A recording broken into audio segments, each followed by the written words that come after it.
Сегодня у меня будет такое интересное слово. Тимофей, первое послание Тимофею, 6 глава, 6 стиха по 11 стих. Господь, мы благодарим Тебя за Твое слово сегодня. Мы просим, чтобы это слово открыло нам глаза, чтобы она помогла нам, укрепила нас, и чтобы она сделала нас нужными людьми в это время, в котором мы живем, во имя Иисуса Христа. И весь народ Божий скажет. 6 стих, 1 Тимофей, 6 глава, 6 стих. Великое приобретение – быть благочестивым и довольным.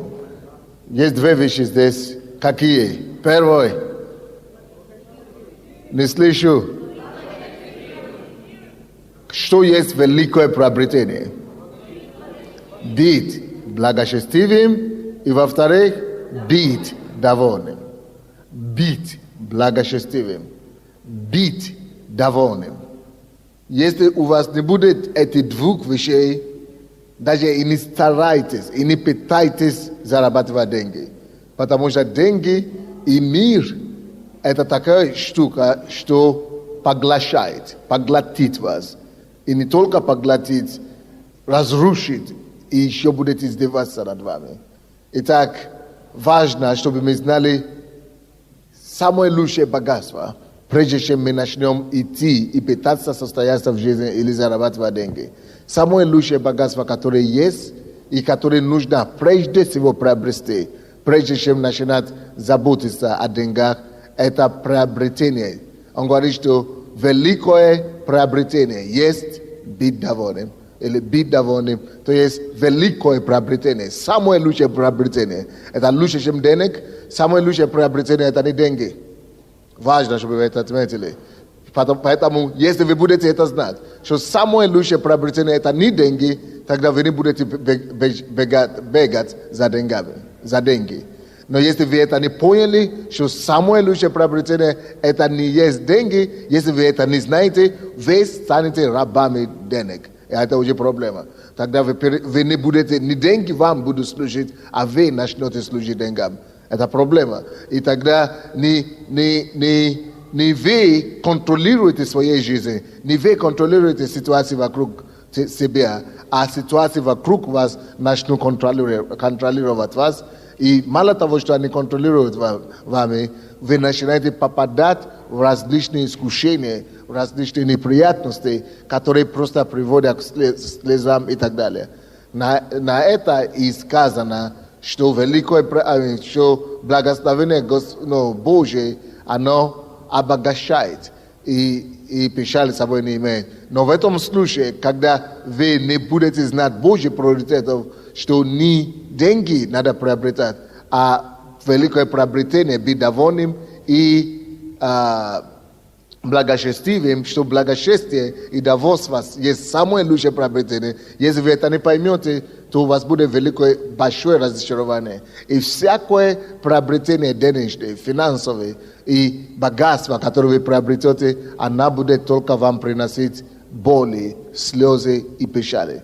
Итак, еще раз читаем этот стих. Все. 1, 2, 3. Громко.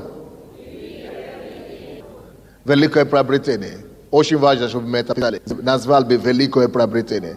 Великое приобретение – это не деньги. Великое приобретение – это не лотереи. Вы знаете, есть разные лотереи. $1 миллиона, есть на 2 миллиона в мире вообще. В других странах 10 миллионов есть, и даже 40 миллионов есть, 20 миллионов, 30 миллионов лотерей есть. Но я вам скажу, и это не есть самое лучшее приобретение. Поэтому-то и есть люди, которые приобретают большое богатство, и, допустим, лотерей 10 миллионов, и через 10 лет они опять становятся нищими. Почему? Потому что они не поняли, что не это, не деньги есть самое большое приобретение. Многие люди в Украине, особенно, смотришь на них, и ты думаешь, точно, они считают, что самое великое приобретение – это машина, это положение, это дом, это какие-то умения, ложь. самое лучшее приобретение не может быть измерено физическими вещами. Материя не есть самое лучшее приобретение. И поэтому в этом стихе говорится, что великое приобретение, и дается нам два определения, две вещи, не два определения, две вещи, которые есть самое лучшее приобретение в жизни. Какие эти две вещи? Первое – благочестие. Что есть великое приобретение? Первое – благочестие. Если ты это приобретешь, ты уже на пути быть богатым. Ты уже богатым. Второе, что ты приобретешь, что мы можем сказать, Бог может сказать, земля может сказать, что у тебя великое приобретение, если ты приобретешь благочестие, и во-вторых, если ты приобретешь удовольствие, умение, способность быть довольным. Если у тебя нет этих двух качеств, которые не изменяются материальными вещами, то у тебя ничего нет. Все остальное, что у тебя есть, ты скоро обнаружишь, что они не насыщают, и что они мираж, пузыри одни. Итак, самое лучшее приобретение в жизни – это способность быть довольным. Давайте рассмотрим этот вопрос. Способность быть довольным. Что это значит? И что также обозначает не способен быть довольным? Если вы слышали о том, что люди гуляют и изменяют свою жизнь, только одна причина. Какая? Нету благодати быть довольным. Если вы слышали о том, что люди пропадают на работу с утра до вечера, и некогда им заниматься своими детьми, своей семьей, только одна проблема. Какая? Нету благодати быть довольным. Не приобрели это. Приобрели все остальное, только это не приобрели. Если вы видите людей, которые борются и дерутся за власть, и готовы сгреть друг друга, и любыми сценами, любыми путями, любыми способами идут к этому проблему. И как эта проблема называется? Нету способности быть довольным. Если вы видите люди, которые только и ходят и пропадают по супермаркетам и по, как называется, эти аренам, центрам и по другим, каждую неделю ходят в магазин, чтобы делать покупки. И что бы ни купила, все равно что-то не хватает. Какая проблема? Нету способности или благодати. Она не приобрела самое главное в жизни. Не приобрел способности быть довольным. Если вы видите людей, которые становятся зависимыми от алкоголя, или от наркотиков, или от интернета, или от порнографии, проблема в одном. Нет способности у них быть довольным. Итак, в чем грозит, в чем опасность этой проблемы? Получается, что если у тебя этого нет, не важно, что ты имеешь, ты не будешь, не слышу, не будешь довольным. Следовательно, прежде чем приобретать что-то еще, или все прочее, надо было что делать с самого начала? Сначала приобрести благочестие и довольство. Но быть довольным, способность быть довольным. Потому что не будешь, скоро будешь жалеть, что ты этого не имел. Итак, если ты даже будешь самым богатым человеком в стране и самым счастливым человеком в стране, ты даже не будешь знать об этом. Потому что у тебя нет способности быть довольным. Даже когда у тебя есть все самое лучшее. Вот, допустим, человек, который не имеет благодати быть довольным, даже если у него самое лучшее, то, что у него есть, это самое лучшее на свете, он все равно будет завидовать тех, которые хуже него. Потому что он не видит то, что у него есть. И он даже не в курсе, что то, что у него есть, лучше, чем то, что у других. У него нет способности быть довольным. Смотришь на них, которые люди, думаешь, Боже мой, если бы у меня есть то, что у него есть. И все, я бы был счастлив. А он еще ищет такие вещи, что думаешь, чего? Что у него не хватает? Чего ему не хватает? Беда. Конкретно. Он не знает, что такое бедование. Трагедия, серьезно. Я разговаривал недавно с одним человеком, и он говорит, я слышал, что кто-то и развелся. И мне говорит, пастор, не могу понять, если бы другой какой-то человек там развелся бы, я бы это понял, потому что у него жена некрасивая. А вот что это развелся и загулял, никогда бы не поверил. Почему? Потому что у него жена такая красавица, а он не может. Не приобрел самое главное, прежде чем женился. Кто-то говорит, ну ладно, когда эти самые бедные люди становятся наркоманами. Но кто-то говорит, а я услышал, что дети или даже бизнесмены, которые не дети, уже 40 лет, человек по 40 лет, заработал деньги и так далее, нагулялся так, что начал употреблять наркотики. 40-50 лет. Семья, дети, все есть. Почему? Все это есть, но не может быть удовольствие. Нет удовольствия. Проблема. Если вы видите люди, которые ходят по азартным местам, по казинам и так далее, проблема. Они одну ошибку только совершили. Они приобретали все, не приобретши главное прежде. Великое приобретение быть довольным.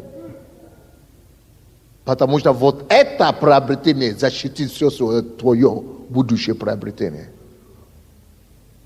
А его отсутствие этого приобретения разорит тебе даже до того, как ты начнешь все остальное приобретать. И когда ты уже все приобретешь, ты еще будешь разоренным. Страшное дело. Великое приобретение. Быть довольным. Мой вопрос к вам сегодня следующий. На сегодняшний день, есть ли у тебя способность быть довольным? Потому что если у вас нету, то нам некуда бежать. Потому что вы будете бежать, чего-то нахватать, когда бесполезно. Вернетесь к исходному месту очень быстро. И больше того, все, что вы приобретете, тем больше вы будете приобретать их, тем больше остро будете чувствовать нехватки, все остальное. Хотя вы не можете весь мир приобретать. И тем больше вы будете иметь, тем больше вы будете недовольны, несчастливым, потому что вы будете чувствовать недовольным за то, что все остальное нету. Итак, это все начинается с малого. Теперь посмотрите на себя в малых вещах. Довольны ли вы в одеждах, которые вы носите? Довольны ли вы зарплатами, которые у вас есть? Можете ли вы быть довольны тем статусом, который у вас есть на сегодняшний день? И способны ли вы быть довольны, когда вы видите другого, который владеет и имеет что-то, чего у вас нет? Как вы себя чувствуете, когда вы видите людей, которые имеют лучше жен, лучше мужей, чем у вас багаж, или лучше статус, лучше денег, лучше чего-то, чем то, что у вас есть? Как вы себя чувствуете? У вас проблема. Потому что вы думаете, вы будете довольны, когда у вас что-то и что-то будет. Это называется обман жизни. Это гонение за миражами. Не вещи, которые придут к вам, сделают вас довольными. Никогда в жизни. вам надо уже иметь эту способность быть довольным, прежде чем начинать приобретать вещи. Так что это нужно уметь приобретать. Приобретите желание и способность сначала, благодать сначала быть довольным. Что такое благодать быть довольным? Это значит, что вы уже счастливы сейчас в том состоянии, в котором вы находитесь. Скромное, или оно но богатое, или она очень или не очень. Вы уже счастливы. А теперь вы знаете, что это не конец ваш, вы еще не дошли, вы еще не, вы двигаетесь, вы продолжаете двигаться. И быть довольным вовсе не обозначает, что расслабиться. Быть довольным вовсе не обозначает, что вы уже ни к чему не стремитесь. Быть довольным не обозначает, что вы уже не желаете чего-то лучшего. Быть довольным не обозначает, что вы уже не имеете цели и стремления. Вы имеете стремление, но это уже не само цель. Миражами, что вы будете кем-то, когда вы что-то приобретете. Нет, вы уже чувствуете, что вы кто-то уже. Вы уже довольны внутри, вы уже имеете удовлетворение. Даже и это то, что сохранит вас, когда вы уже туда дойдете. Когда вы уже туда подниметесь, вы уже будете сохранены. Потому что вы уже себя хорошо чувствуете, уже сейчас. Великое приобретение. Великое приобретение. Давайте сначала поработаем над собой. Работать над тем, чтобы уметь быть довольным. Уметь быть довольным то, чем вы владеете сегодня. Уметь быть довольным то, чем есть у вас, есть и нет. Я, допустим, на сегодняшний день я могу ездить на «Жигулях». Я такой же счастлив, как если я езжу на «Мерседесах». Нет разницы. Почему? Великое приобретение. Я уже счастлив.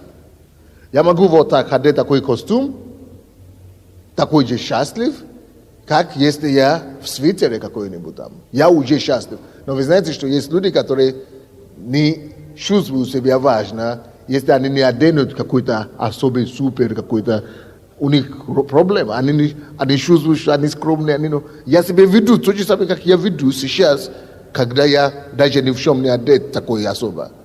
Я уже довольный. А кто-то говорит, я не так неудобно, я не так выгляжу. Потому что это он внутри не полноценный. Быть довольным, великое приобретение быть довольным. Когда ты довольный, ты имеешь полноценность внутренняя. Ты имеешь гармонию внутреннюю. Ты не должен где-то быть, чем-то одет, где-то выставиться, чтобы вот чувствовать, что ты сейчас вот довольный. Нет, потому что когда ты это приобретешь, опять обнаружишь, что ты опять же недовольный все-таки. Потому что это все внутри, это все изнутри идет. Поэтому давайте начнем оценивать себя. Наверное, вы слышали раньше, когда часто люди так говорят, что этот человек был раньше простым, что он был простой, что мы его знали раньше. Год назад, когда у него ничего не было, он был доступный, простой, хороший. Но когда он стал кем-то, что к нему уже не приступиться. Почему? Потому что он был другой, он менялся. Но люди, которые уже были довольны, когда они были там внизу, когда они тоже там, они доступны. Они всегда такие, они нормальные. Но когда он чувствует, что именно его положение ему делает что-то или дает что-то, когда он туда приходит, он начинает ограждаться, он идентифицирует себя с этим положением. Он начинает думать, что если вы, которые ниже него, приблизите к нему, что он теряет свой вес, он теряет свой статус. Но человек, который на самом деле великий, он знает, что неважно, где он сидит, на какой стул, там или там, он все равно такой же. Хороший, он все равно довольный, он все равно счастливый. Вот то, чем нужно заниматься прежде всего, то, чего нужно приобретать, прежде чем о богатстве вообще начинать думать. Потому что богатство, оно что делает? Она как микрофон, она как усилитель. Если вы были недовольны, прежде чем приобретать богатство, это чувство недовольства, оно усиливается. Если вы так раньше говорили, чуть-чуть слышно, ну, громко, но когда вы приобретете микрофон, она станет вот так. То же самое. Это как усилитель. Усилитель. Оно начинает умножаться, усиливаться. То, что у вас, на какой стадии вы перестали достигать совершенства. Ну, это совершенство, благочестие и довольство. Если вы были довольны, когда вы станете большим и большего приобретать, у вас довольство это и благочестие это, оно только еще будет увеличиваться. Вы понимаете меня, нет? Итак, мы говорили об одном сейчас. Великое приобретение быть довольным. Кто понял, о чем мы говорим? Теперь у кого есть пример в этом плане? Я хочу, чтобы вы подошли ко мне. Если у вас пример, великое приобретение быть довольным, и вы бы хотели об этом говорить. Давайте сюда, расскажите мне в двух словах. Я вместе с моим мужем, мы сейчас живем в Василькове, и когда мы поженились, мы искали себе квартиру. И не получилось в Киеве, но слава Господу за этот дом, в котором мы живем. Но там совершенно нет никаких условий. Там нет ни воды, ни туалета, вообще ничего. То есть есть одна коробка, есть, слава Богу, печка, которую мы можем обогревать. И я... Да. Люди влюблены, они обычно это дело мало замечают. Вначале было ничего, пока не ударили морозы. Честно говоря, меня просто это, ну, мягко говоря, знаете, где-то так приземлило. И когда, знаете, в ведрах замерзает вода, ну, слава Богу, за моего мужа, что он был из села, и он приготовлен к этому был. Он более-менее как-то меня растормошил, потому что я была, как, знаете, снегурочка, которую нужно было отогревать. Но к чему я веду? Для того, чтобы изменить условия нашей жизни, я вместе с мужем решили заняться дополнительным бизнесом. Но вы знаете, что ты так вроде все правильно делаешь, оно не идет. И я начала задумываться, почему не получается. И оказывается, меня не устраивали условия жизни, в которых я живу. То есть чего-то я искала, и удовлетворения я не получала. Но сегодня я поняла, почему ничего не развивается, почему я остановилась, потому что у меня нет довольства. И вы знаете, в последнее время этот дом преобразился. Мы как-то начали его улучшать, там что-то повесили, как-то, ну, смирились с этими условиями. Не потому что мы хотим так дальше жить, но мы просто приняли все как есть. И оно начало нам нравиться. И вы знаете, я поняла, что вот постепенно приходит это довольство. Я молилась, говорю, Господи, что нам вообще, что со мной происходит? Он говорит, полюби этот дом таким, какой он есть. И вот вы сегодня просто ответили на эту молитву, что мне не хватало вот этого довольства внутреннего. Я думаю, что дальше будет лучше. Хорошо, спасибо. Здравствуйте. А у меня такой пример. Я жил в Днепропетровске до последнего времени и работал мастером по ремонту обуви, получал где-то от 3 до 5 тысяч гривен в месяц. Но на сегодняшний день я захотел служить здесь, в Киеве, служить людям, учиться. И так получилось, что и на сегодняшний день я получаю 500 гривен. Для меня это... ну, такая перемена серьезная. Но я доволен, знаете, еще где-то 200 гривен уходит у меня на дорогу, чтобы ездить сюда в церковь. Остается всего 300, но я доволен, потому что у меня есть возможность сегодня слушать такого помазанника. И вообще, ну, просто радость, понимаете? Великое приобретение – это Господь. И на сегодняшний день, если честно, пастор Сандей, у меня есть одна проблема. Нету проблем. Мало проблем. Вот это проблема. Он переехал сюда из Днепропетровска специально, чтобы только иметь возможность сюда ходить в церковь. Разве это не здорово? Люди, которые в Киеве, они даже настолько уже довольны, что нет нужды в том, чтобы ходить в церковь. Совсем другое дело. Мир вам Божий. Слава Господу за все. Знаете, когда я жил без Господа, то, я думаю, как и у всех других, тоже различные недовольства в жизни были. Я уверовал сам в местах лишения свободы. И знаете, когда Господь пришел в мою жизнь, то я начал просто даже быть довольным тем, что я могу дышать. Не говоря уже о каких-то там великих благах. Потому что Дух Божий, Он дает понимание, знаете, открывает глаза и показывает на самом деле то, что без Господа никогда не заметишь. Даже если ты на самом деле будешь ходить в очень богатых одеждах, ездить в богатых машинах. И Господь просто такую вот радость давал, просто даже, что ты хлеб кушаешь, и Бог благословлял радость, и знаете, всегда довольный. Почему? Потому что эта радость, она от Господа, это довольство, оно приходит от Господа. Пусть Бог вас благословит. Спасибо. Слушайте, если копать туда дальше, вы обнаружите, что много из всех наших неприятностей, как страна, именно кроется в этом. У нас нет довольства. И проблема. И это недовольство, она начинает другие проблемы порождать. Вы заметили? Вот, поэтому давайте будем читать это место Писания дальше. Ибо мы ничего не принесли в мир, явно, что ничего не можем и вынести из него.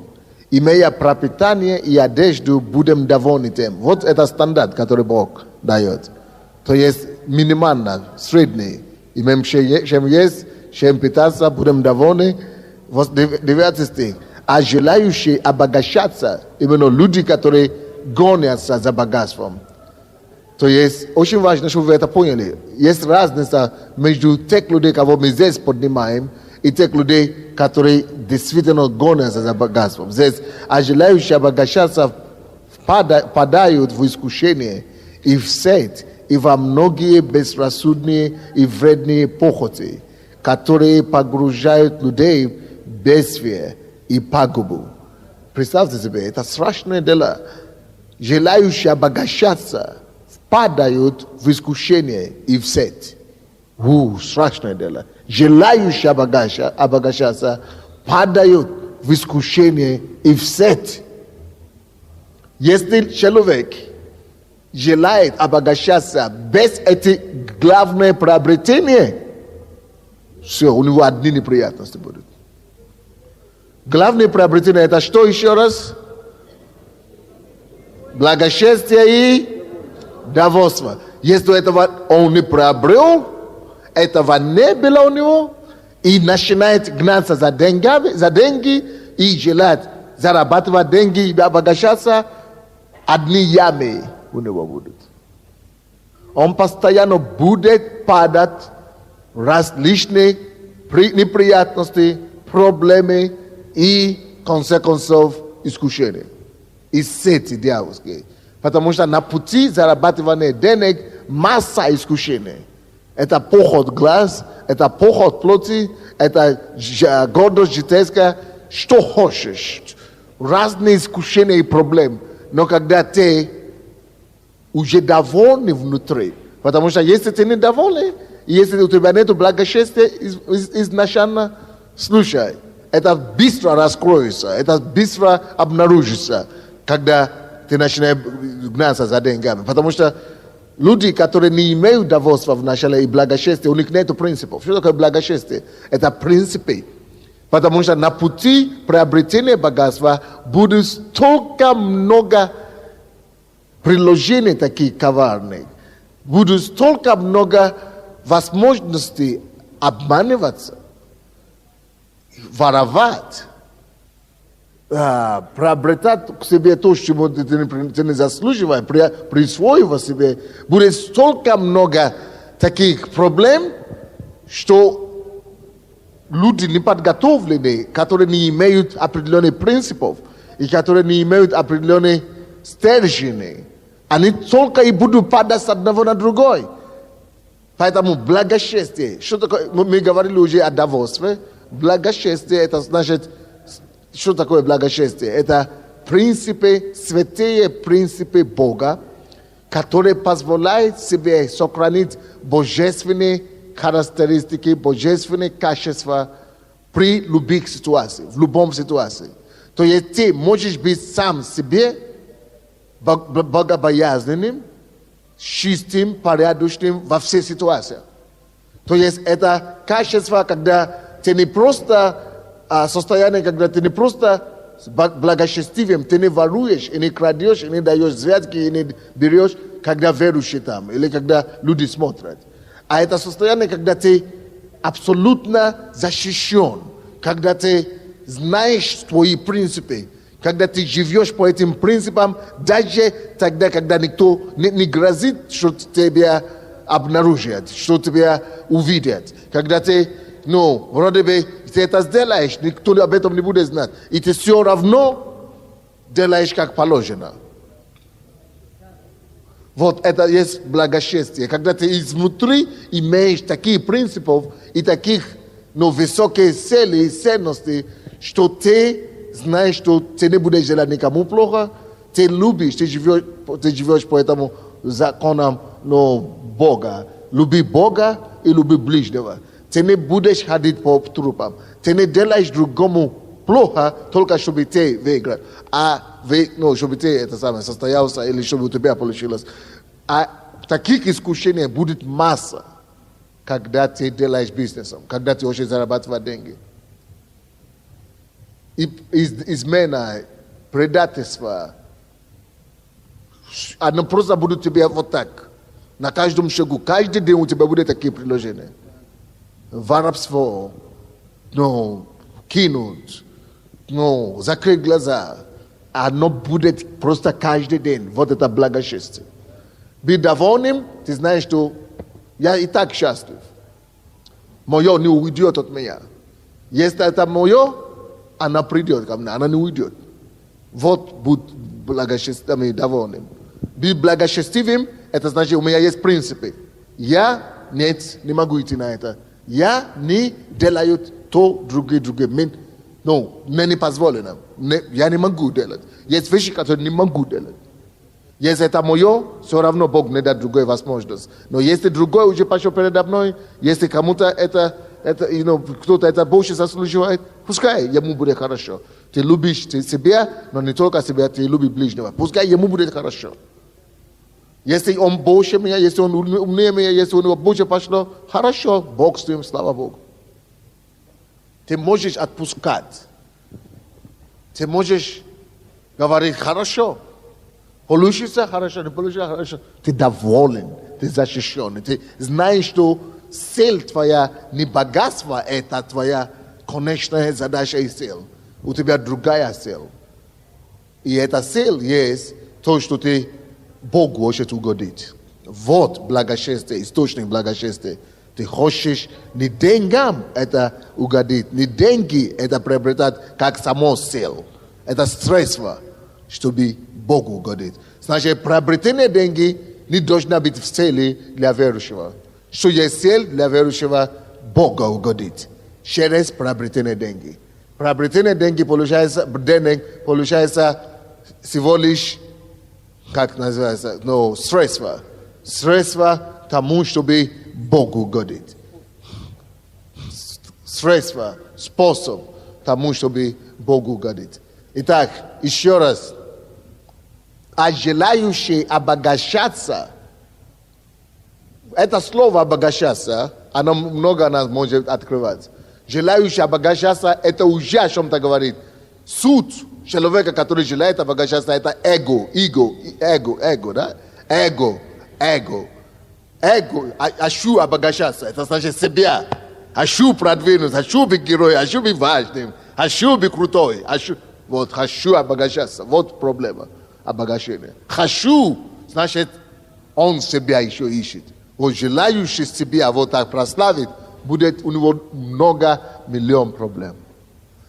А желающий Бога прославить через зарабатывание денег, это совсем другое дело. Моя цель не денег зарабатываться, не обогащаться, а моя цель приобретать богатство для него, чтобы прославлять его. Совсем другое дело. Кто-нибудь слушает меня или нет? Желающий обогащаться, у него проблема. Какие там проблемы есть в желании обогащаться? Какие там есть проблемы? Обогащаться падает в искушение. Во-первых, будут искушения. Когда вы желаете, стремитесь к обогащению, у вас одни сплошные искушения. Потому что дьявол знает, что твоя цель обогащаться, себя обогащать. И тебя будут предложения справа, слева. Допустим, обогащаться можно разными способами. Слушай, наркотики продаются. Есть возможность обогащаться.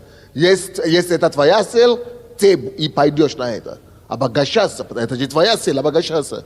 Для того, кто хочет обогащаться, для него нету ценности, нету принципов, нету благочестия. Он же хочет обогащаться, это цель. Значит, все. Цель оправдывает средства для того, кто хочет обогащаться. Искушение. Есть возможность обогащаться. Как? Давай того выстрелим. У него 20 миллионов дома лежит. Выстрелим, никто не будет знать. Никто не будет знать. Зато мы будем богатыми. Значит, это их цель. Цель обогащаться, средства хорошие. Значит, он может убить, он может кинуть, он может провалить других, потому что цель в чем, чтобы обогащаться. А мы верующие, наша цель, чтобы Бога явить, чтобы Его царство утвердить, и мы идем зарабатывать деньги, чтобы это использовать, не чтобы себя обогащать, а чтобы эти деньги использовать, чтобы это царство принести сюда на землю, и чтобы Его прославить. Видите разницу в чем? Деньги – это всего лишь инструмент. Инструмент для того, чтобы Бога прославить. Не рычаги, которые используем, чтобы себя прославлять, это то же самое, чтобы обогащаться. А инструмент, чтобы Бога прославить, Его царство здесь утвердить. Это первая проблема искушения. Я это все написал уже в моей книге «Как стать богатым без слез». Если кто читал, кто не читал, или кто уже читал, но забыл, еще раз читайте. Это все я написал. Как стать богатым без слез. Вторая проблема. Человек падает в сеть. Человек падает в сеть. Искушение – это одно, сеть – совсем другое. Сеть – это то, что уже, то есть тоже уже ждет ямы. Это ямы, которые уже закопаны, выкопанные ямы. То есть это те вещи, куда люди уже попадали, которые всем известны. Но для человека, который жадный, который ищет своего, который жадный, который хочет обогащаться, он не видит ямы. Но люди, которые знают принципы, у кого есть принципы, и которые победили жадность, которые победили серебролюбие, они избегают эти ямы. Сеть есть на пути в богатство. Допустим, первая сеть. Человек может прийти к тебе и говорить: слушай, есть возможность заработать 10 миллионов сразу. Только $1000 дай, все. Всего лишь $1000, ты заработаешь 20 миллионов. И кто-то говорит: слушай, всего лишь $10,000, это же немного. Давай дам. Обычно люди, у кого голова есть, они знают, что за $10,000 ты не получишь 10 миллионов. Вот есть, кто из вас знает, я когда-то говорил об этом, нигерийцы, это мои земляки, рассылают такие письма по всем интернетам и говорят: слушай, мы хотим с тобой поделиться миллионами. Слушай, у нас как бы либо благотворительностью что-то занимаемся, либо кто-то умер, и мы знаем, что с тобой будем. Только ты вот сначала пришли $50,000, а мы тебе потом 50 миллионов пришлем. И как это ни странно, есть люди, которые попадают в это. Потому что у них жадность, они хотят пожинать там, где не сели. А эти люди живут только на эти копейки. Они говорят: вышли сначала 1000, мы откроем тебе счет здесь, или вышли 1000, чтобы у них разные сказки, которые разумеют. И на эти 1000 там, 1000 здесь, 20 там, на это и живут. Потому что эти хотят миллионы зарабатывать.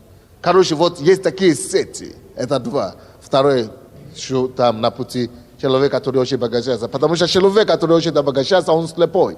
Он не видит. Он теряет рассудок, но он теряет здравого ума. Потому что он одержим этим желанием обогащаться. Третья проблема. Падал в искушение и в сеть, и во многие безрассудные и вредные похоти. Третья проблема. Нерассудительности. Люди, которые хотят зарабатывать деньги, которые хотят обогащаться, они теряют рассудительность. Они не считают, они не говорят, они не пользуют свою логику, они просто говорят, слушай, кто-то уже это заработал, или кто-то уже это сам, не проверяют фактов, не проверяют документы, не проверяют, не делают свои исследования, не делают до конца свои домашние задания. Они просто бегут, потому что, возможно здесь зарабатывать, возможно здесь, и просто бросаются на все, что попало. Из-за этого они рассудительность не подключают. Слушайте, нельзя зарабатывать деньги без тщательного, рассудительного чтения. Надо все и все всегда просчитывать. Это точно. То есть, если вы не умеете все считать, все документы проверять и все, это самое, даже не идите в бизнес. Даже не идите туда. Сам Иисус говорил, кто хочет построить башню, пускай сначала сядет, просчитает все, если все совпадает, перепроверь второй раз. Если все совпадает, перепроверь третий раз, и только тогда иди. Но когда человек, когда тебя толкают, что не надо думать, давай, быстрее, знаю, у тебя проблема. Беги подальше от таких людей. Когда это искушение, когда это дьявол, тебя толкают на то, чтобы рассудительность исключить, чтобы меньше думать, чтобы лишь бросаться на эмоции больше, чем на разум. Если человек имеет действительно настоящее приложение бизнес и честный бизнес к вам, он будет равнокровно, холоднокровно вам говорить, объяснять все, да принесет все доказательства, вам все подтвердит. Но если вы задаете вопросы, наоборот, человеку, и он раздражается, и говорит, что вы мне не доверяете и так далее, бегите подальше от такого человека. Если он говорит, зачем, вы меня не верите, все, я не буду это ставить, зачем, я не буду доказывать, значит, все, бегите, он аферист.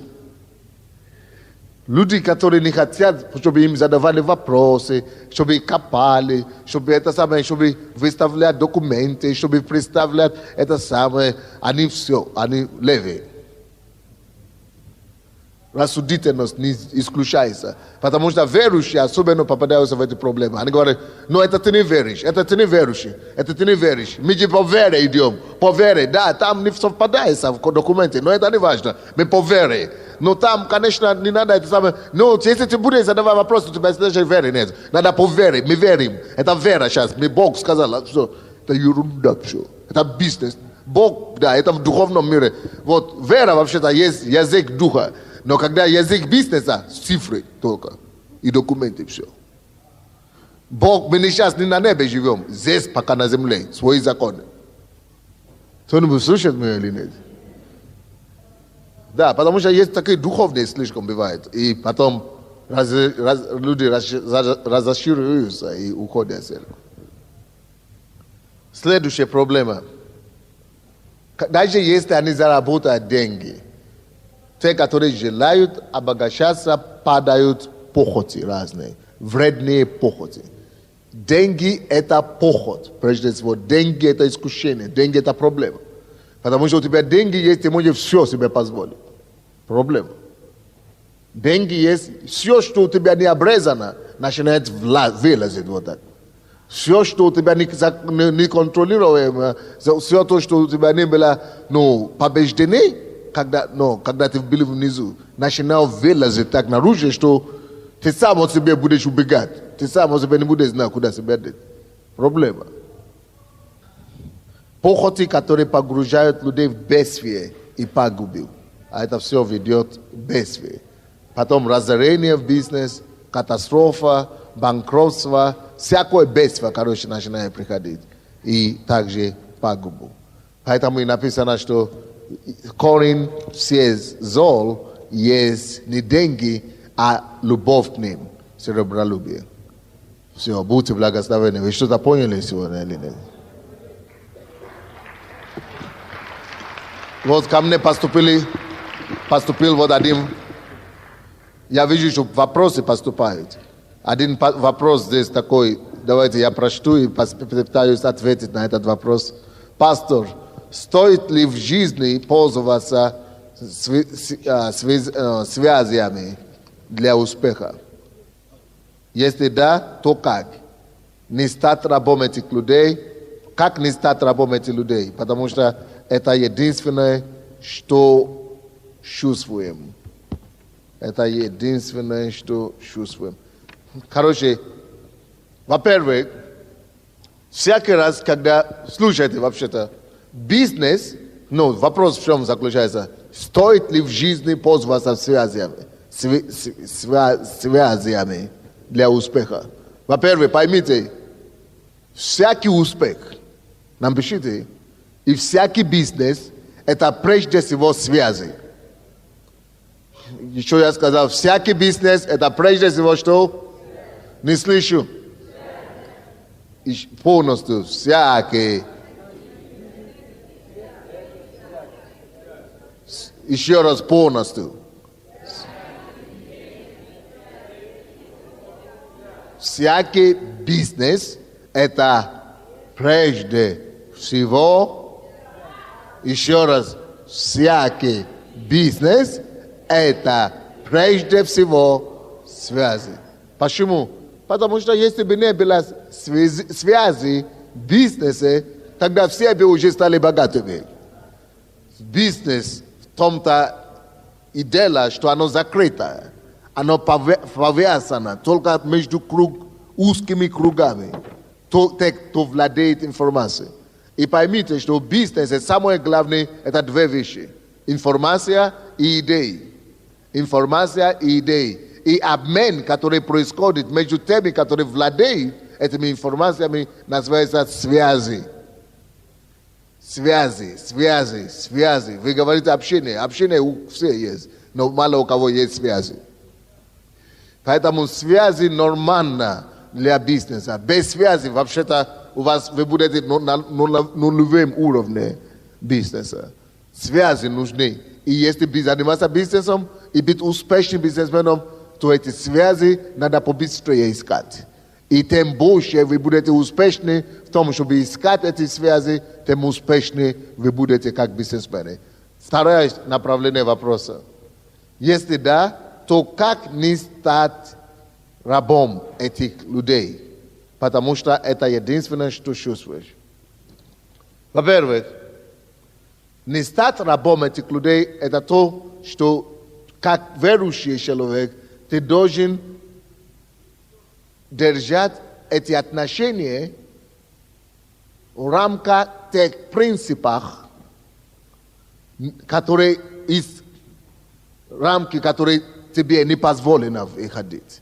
Ты, допустим, ты общаешься с людьми неверующими, которые у тебя связи, и они должны знать твои принципы. Во-первых, я не пью за столом, потому что обычно люди, которые делают бизнес, они только через бутылки все решают, или через женщины, или через бани и так далее. Нет, я решаю только, допустим, публично, открытый, при свете. Во-вторых, что касается взятки, у них тоже через взятки все.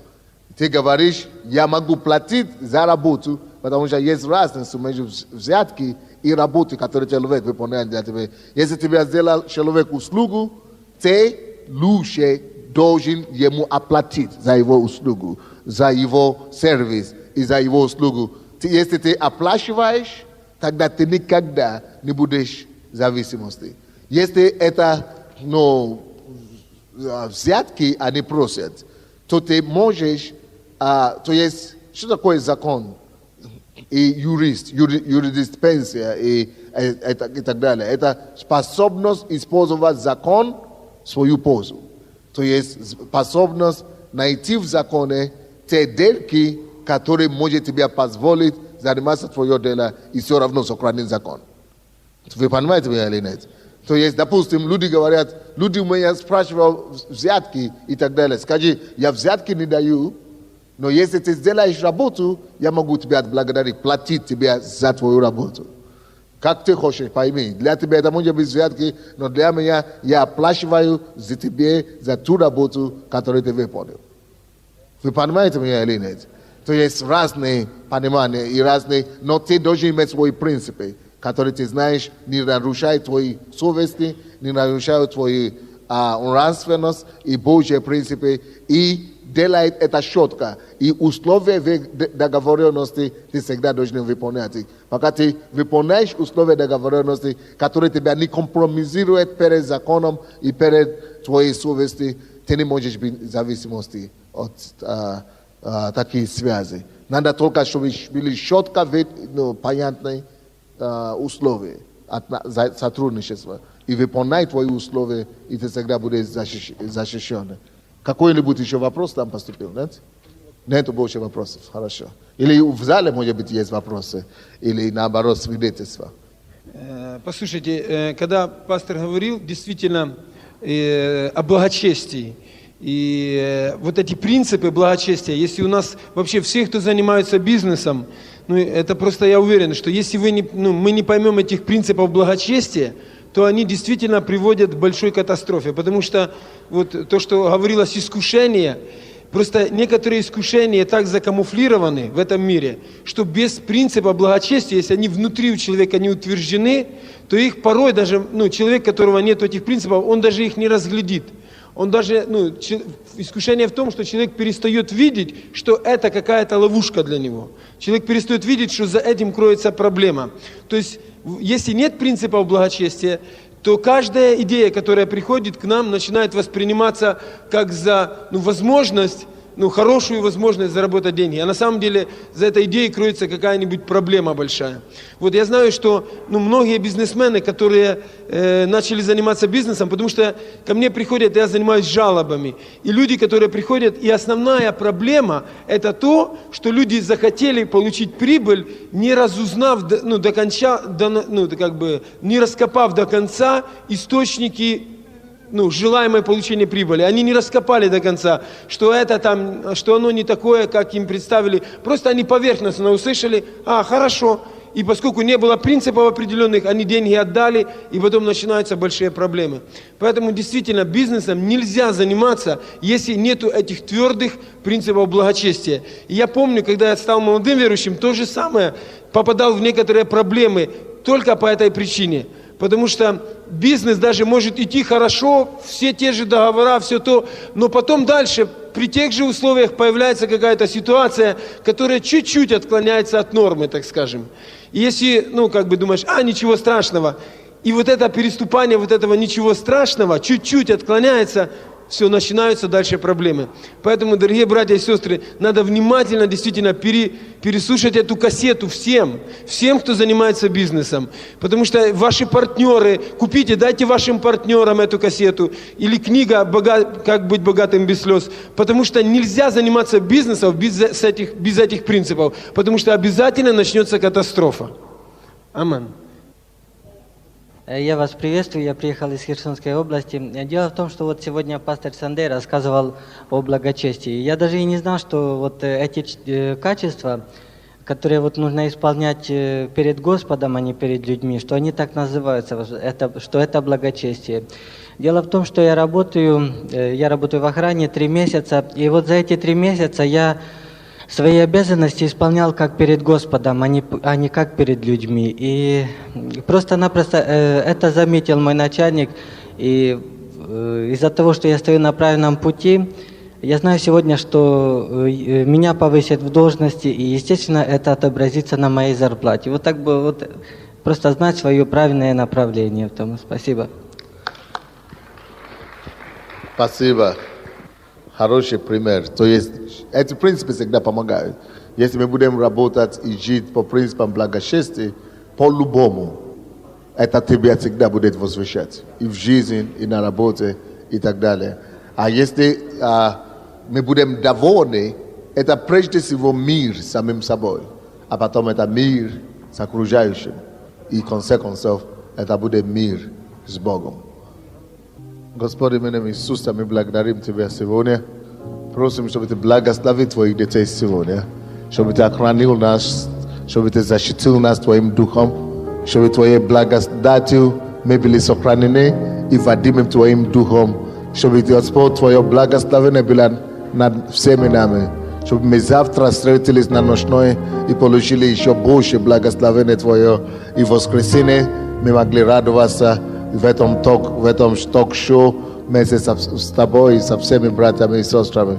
Будь прославлен, Господь, во имя Иисуса Христа. Весь народ Божий скажет Аминь. Благословляем с Богом.